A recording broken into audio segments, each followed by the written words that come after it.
it's always important for humans to be human. And so it takes a little more effort maybe to be human in a frenetic pace. I think it's really important to acknowledge that the rate of a human and our experience is the rate of the body, because that's our vehicle. So we're not meant to move 70 miles an hour. We're not meant for our mind to bump through 17 visual items in 1 minute.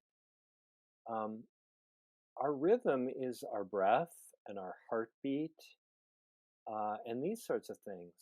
I mean, for those of us that grew up in the 70s, people hopefully remember laying in parks staring at clouds for an hour, and naming what the cloud looks like.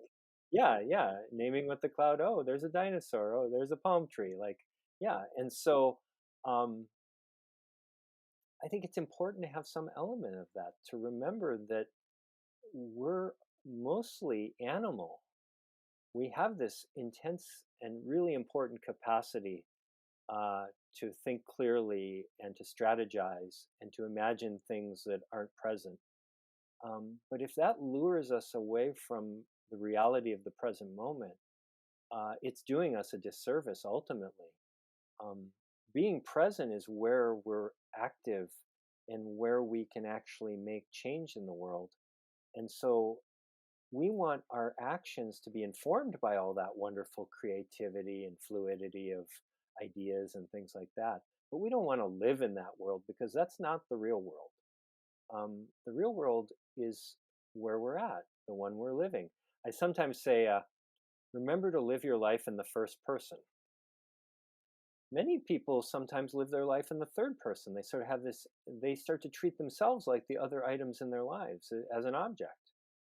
And they even talk about themselves in the third person. They use sort of what I call the philosophical you. Oh, when you do this. And I mean, lots of us talk like that sometimes, right? Like, oh, when you get angry.